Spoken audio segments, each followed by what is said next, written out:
Hey witches, how you doing?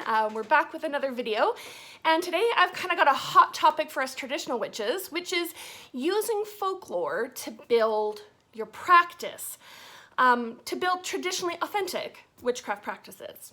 So for those of you who are new, my name is Taya. Welcome to the channel. We talk about all things witchcraft, but my heart lies with traditional witchcraft.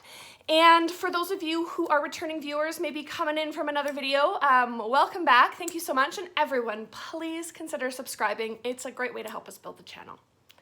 So, traditional witchcraft, folklore. So when we say traditional, what we mean are the various folkloric traditions that inform our craft. So traditions are things like stories, spells, charms, recipes, songs. And really what they are is they're not witchcraft books. You're not gonna find these things by going to your local library or your local bookstore and looking under the witchcraft section. They're more, I suppose they would be more they're more like cultural folklore. And another huge traditional source that we use to build our practices is European and American witchcraft trial records. And I want to spend a bit of time on them because I know a lot of people are like, yeah, but those people weren't actually witches, right? We know they were sort of wrongfully accused and their confessions came under torture. But what we need to look at is the similarities between all those confessions, between confessions and country to country, even. It leads us to believe that there is a common shared folklore about witches and what they do, how they practice. Things like using magic spells, having familiar spirits, meeting at the witch's Sabbath, working with the devil, making pacts with him. Those are all very common confessions. So where did that knowledge come from? If these people weren't witches, how did they have this knowledge? So there must have been a common folklore around witchcraft and witchcraft practices at those times. So anyways, I digress. I just sort of wanted to address that. So that's why we use those records to build our folkloric practice, along with charms, recipes, songs, spells, stories, and all that. So what does it look like? We have all this folklore, but how do we use it? I'm going to give you some examples from my own practice. And now all of my sources are Scottish sources. I have sort of built a Scottish practice, if you will. Now, it can be from anywhere, right? It can be from any country, culture. There's a ton of like Eastern European, like Slavic folklore. It could be Polish, it could be Italian, it could be, there's like so many resources out there. And so there's a lot of different things to pull from. My examples just happen to be from my practice, which is Scots-based. So the first one, and a very well-known one, is the Carmina Gadelica. I have volumes 1 and 2 here, and it's actually entitled Hymns and Incantations. So this guy, Alexander Carmichael, went around Scotland back in, oh my gosh, I don't even remember. I think this is in the early 1800s. Or was it earlier even than that? Published in 1900, so it would have been in the late 1800s. He went and traveled around Scotland and started collecting up all of this folklore, these hymns and incantations, so that they wouldn't be lost, because a lot of this is orally passed along, right? So he went and he collected them all. So just as a couple of examples from here, there is the indigestion spell. I will read it to you. It's a little long, but I'll read it to you. The spell made of Columba to the one cow of the woman, for the kraliak, for the gum disease, for the bag, for the colg, for the indigestion. For the flux disease, for the cud disease, for the mere disease, for the tolg disease, for the surfeit. I'm assuming it's like a surfeit of, like an extraness of indigestion. For the sill disease, for the mill disease, for the water disease, for the red disease, for the madness. I will cleave the kraliak, I will cleave the gum disease, I will cleave the bag, I will cleave the colg, and I will kill the indigestion. I will cleave the flux, I will cleave the cud, I will cleave the mere, I will cleave the tolg, and drive away the surfeit. I will cleave the sill, I will cleave the mill, I will cleave the water, I will cleave the red, and whither will the madness. So I'm assuming you've got some pretty bad indigestion. It's bringing on the madness. And this is like, it's a spell or an incantation that you could say. You could work this into, say you wanted to make like a potion or a healing tonic or elixir or whatever to help with indigestion. You could repeat this over it as you're creating it. Another one that's sort of interested is the wicked who would harm me. The wicked who would me harm. The wicked who would me harm. And this poem was obtained from Isabella Chisholm. And she was a traveling tinker. And although she was old and she was a traveler, so she was like a gypsy, like a cant, a sheltie, a Romany, she didn't look her age. Instead of looking kind of weathered from being outdoors all the time, she is, where does it say here? She had none of the swarthy skin and faraway look of the ordinary gypsy, but she had the gypsy habits and the gypsy language. She had many curious spells, runes, and hymns that would have enriched Gaelic literature, and many rare words and phrases and expressions that would have improved the Gaelic dictionary. Though old, Isabella Chisholm was still tall and straight, fine-featured and fresh-complexioned. She was endowed with personal attraction, mental ability, and astute diplomacy of no common order.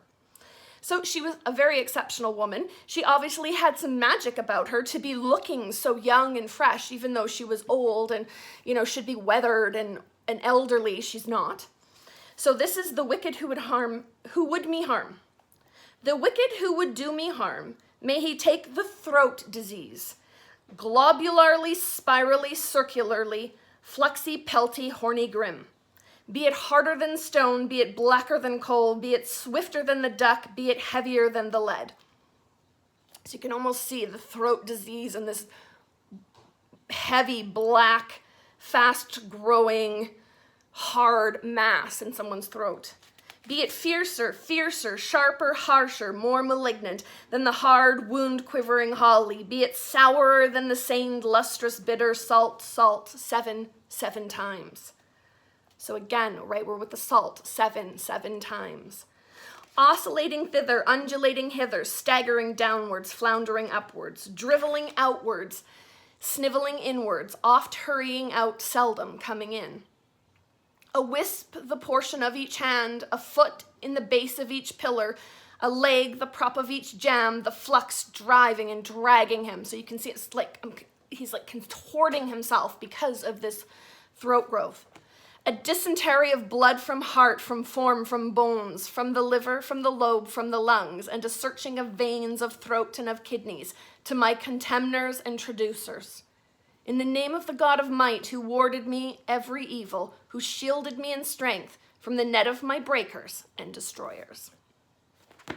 So again, you could work that into a hex.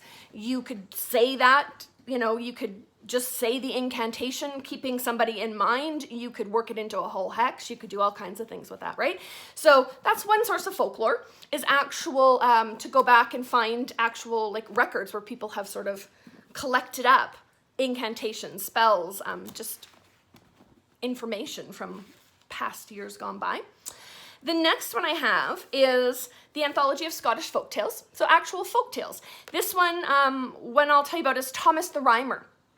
I will link the video I did below where I actually read through Thomas the Rhymer, so you can listen to it if you'd like.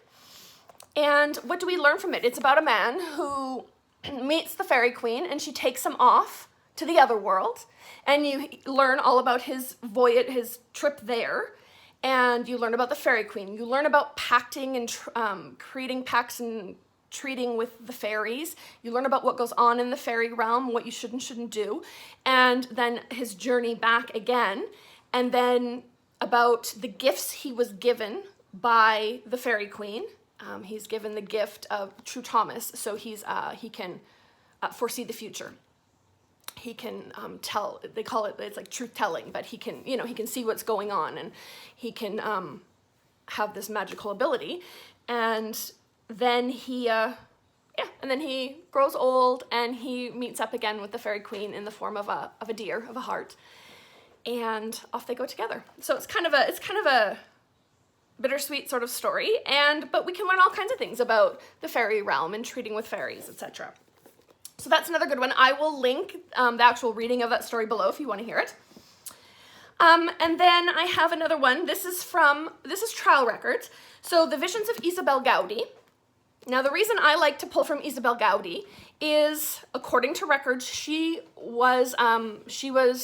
confessed to witchcraft, but she did not confess under torture. Torture had been outlawed however many years previously. So according to records, this was not a coerced confession. She was freely confessed to witchcraft and to all these things she was up to. So first of all, this book, The Visions of Isabel Gowdy, she has like all of the confessions in here, but in the preamble, she talks about being a cotter's wife, like a farmer's wife, and in 1662, and what that would have looked like. And I find that absolutely like fascinating folklore, because I mean, that's sort of what I'm trying to sort of build my practice on, right? Is these traditional ways of life and learning about what her life was like, what her day-to-day activities were, her day-to-day challenges, and how she would have overcome those challenges, and just what that life would have looked like. It's eye-opening, and it was absolutely fascinating. And then the actual confessions themselves. So she gives descriptions of the devil and making pacts with the devil and having intimate relations with the devil. She talks about working with her coven to spoil crops and do all sorts of things like that. And she gives details, and I believe the actual incantation, on how she transformed into animal form to then go out into the night and do her witchcraft. So again, right, those are things that you can pull and build into your own witchcraft practice. And the final thing, I don't have an actual book or anything like that, but is recipes, is historical recipes. So for me, it's making Scottish bannocks and oat cakes.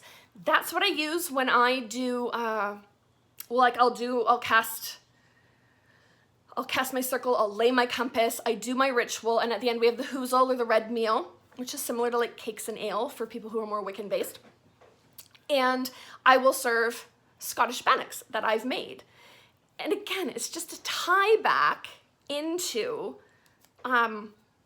my Scots practice. So you can always look up like these authentic recipes and stuff. I know like with I believe it's like the Ukrainian culture and the decorating the eggs around Easter and all, like, you know, I've seen girls who do, I mean, beautiful, intricate work just for the sake of doing the work, but there's people who work spells and all kinds of crazy things into those eggs, right?